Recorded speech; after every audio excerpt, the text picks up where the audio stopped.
관계의 힘. 저자 레이먼드 조. 출판사 한국경제신문. 바보 빅터를 참 재미있게 읽었다. 바보 빅터의 저자 레이먼드 조의 최신작 관계의 힘을 읽게 되어 기쁘다. 레이먼드 조는 관계라는 주제를 택했다. 시의적절한 주제라 생각된다. 현대인들이 나에 집중하고 나만 생각하는 이기적인 환경 속에 살아가면서 나만 위해 살면 살수록 내가 행복하지 못함을 절실하게 느끼고 있다. 내가 성공해야 하기에 나의 발전을 위해, 나의 성공을 위해, 나의 행복을 위해 집중하면 할수록 더 외로워지고 힘들어지는 것은 무슨 이유일까? 레이먼드 조는 바로 이런 현대인들의 깊은 속을 꿰뚫어 본 느낌이다. 현대인들이 대화를 하면 모두 자기 말을 하기에 바쁘다. 남의 이야기를 들을 생각을 하지 않는다. 혹 생각한다 해도 건성으로 듣는다. 들으려 노력은 해보지만 금방 포기한다.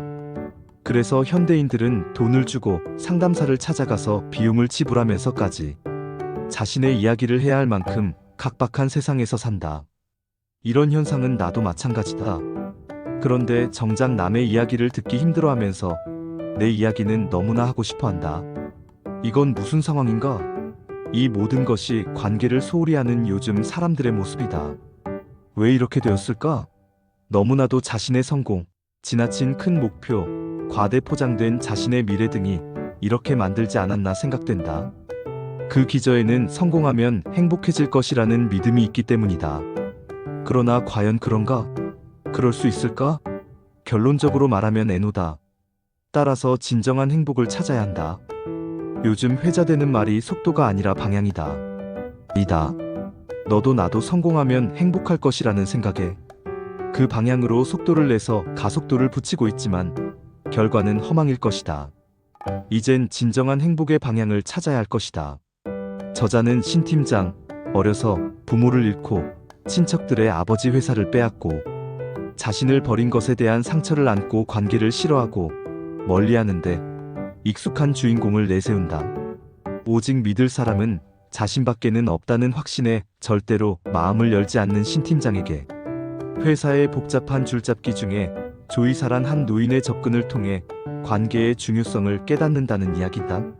세상은 자신이 보는 안경에 따라 다를 수 있는데 직장을 보는, 사회를 보는 좋은 안경을 씌워주는 것 같아 참 좋았다.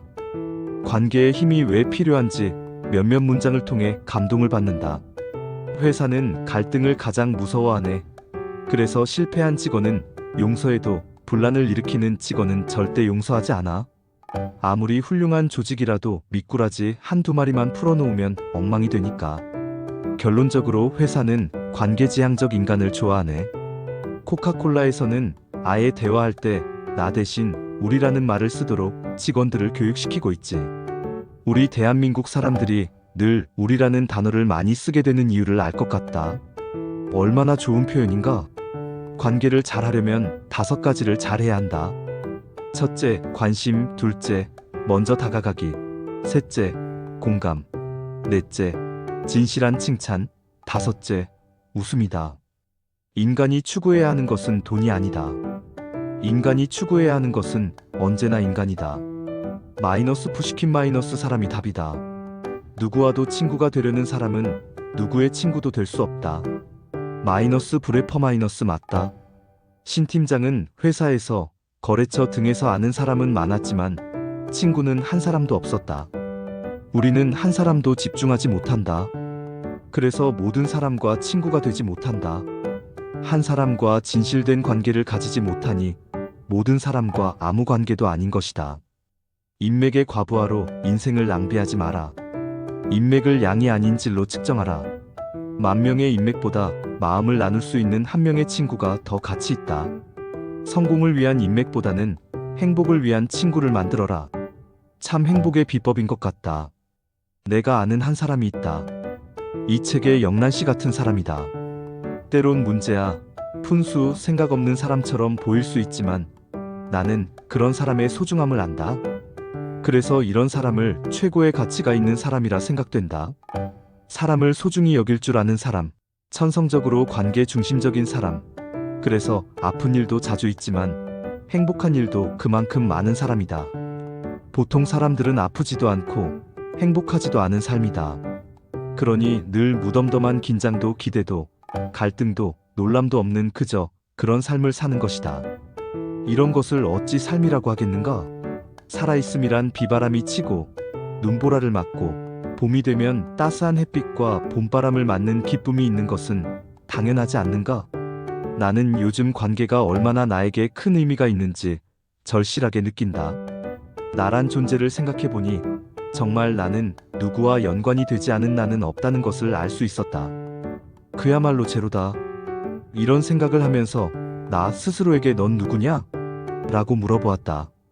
저자 레이먼드 조, 역자 보고자 이재선 목사, 출판사 한국경제신문, 출판일 보고일 2014년 2월 2일.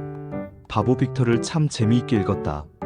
바보 빅터의 저자 레이먼드 조의 최신작 관계에 힘을 잃게 되어 기쁘다.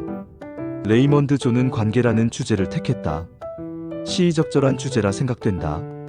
현대인들이 나에 집중하고 나만 생각하는 이기적인 환경 속에 살아가면서 나만 위해 살면 살수록 내가 행복하지 못함을 절실하게 느끼고 있다. 내가 성공해야 하기에 나의 발전을 위해, 나의 성공을 위해, 나의 행복을 위해 집중하면 할수록 더 외로워지고 힘들어지는 것은 무슨 이유일까? 레이먼드 조는 바로 이런 현대인들의 깊은 속을 꿰뚫어 본 느낌이다. 현대인들이 대화를 하면 모두 자기 말을 하기에 바쁘다. 남의 이야기를 들을 생각을 하지 않는다. 혹 생각한다 해도 건성으로 듣는다. 들으려 노력은 해보지만 금방 포기한다. 그래서 현대인들은 돈을 주고 상담사를 찾아가서 비용을 지불하면서까지 자신의 이야기를 해야 할 만큼 각박한 세상에서 산다. 이런 현상은 나도 마찬가지다. 그런데 정작 남의 이야기를 듣기 힘들어하면서 내 이야기는 너무나 하고 싶어 한다. 이건 무슨 상황인가?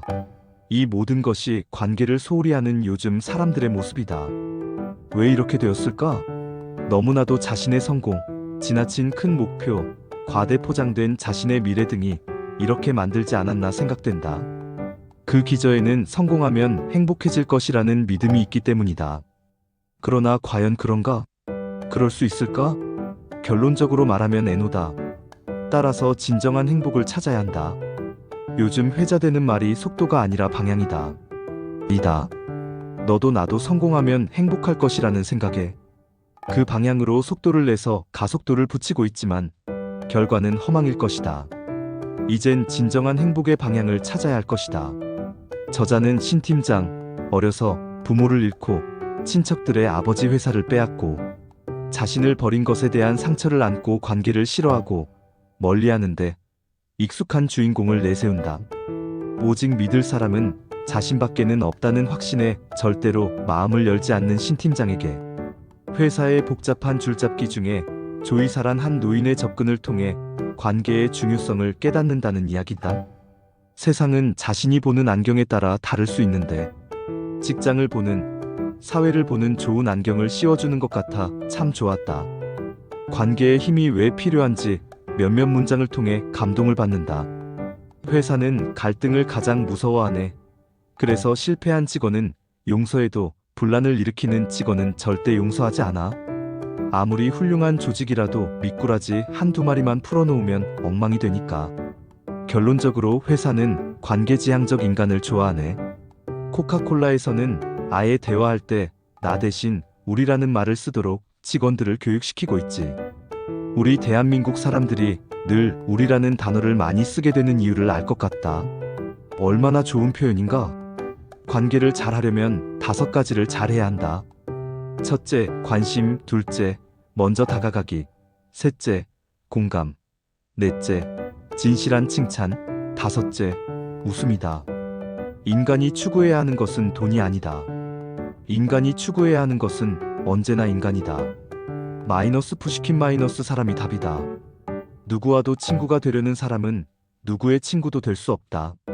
마이너스 브레퍼 마이너스 맞다. 신 팀장은 회사에서 거래처 등에서 아는 사람은 많았지만 친구는 한 사람도 없었다. 우리는 한 사람도 집중하지 못한다. 그래서 모든 사람과 친구가 되지 못한다. 한 사람과 진실된 관계를 가지지 못하니 모든 사람과 아무 관계도 아닌 것이다. 인맥의 과부하로 인생을 낭비하지 마라. 인맥을 양이 아닌 질로 측정하라. 만 명의 인맥보다 마음을 나눌 수 있는 한 명의 친구가 더 가치 있다. 성공을 위한 인맥보다는 행복을 위한 친구를 만들어라. 참 행복의 비법인 것 같다. 내가 아는 한 사람이 있다. 이 책의 영란 씨 같은 사람이다. 때론 문제야, 푼수, 생각 없는 사람처럼 보일 수 있지만 나는 그런 사람의 소중함을 안다. 그래서 이런 사람을 최고의 가치가 있는 사람이라 생각된다. 사람을 소중히 여길 줄 아는 사람, 천성적으로 관계 중심적인 사람. 그래서 아픈 일도 자주 있지만 행복한 일도 그만큼 많은 사람이다. 보통 사람들은 아프지도 않고 행복하지도 않은 삶이다. 그러니 늘 무덤덤한 긴장도 기대도 갈등도 놀람도 없는 그저 그런 삶을 사는 것이다. 이런 것을 어찌 삶이라고 하겠는가? 살아있음이란 비바람이 치고 눈보라를 맞고 봄이 되면 따스한 햇빛과 봄바람을 맞는 기쁨이 있는 것은 당연하지 않는가? 나는 요즘 관계가 얼마나 나에게 큰 의미가 있는지 절실하게 느낀다. 나란 존재를 생각해보니 정말 나는 누구와 연관이 되지 않은 나는 없다는 것을 알 수 있었다. 그야말로 제로다. 이런 생각을 하면서 나 스스로에게 넌 누구냐? 라고 물어보았다.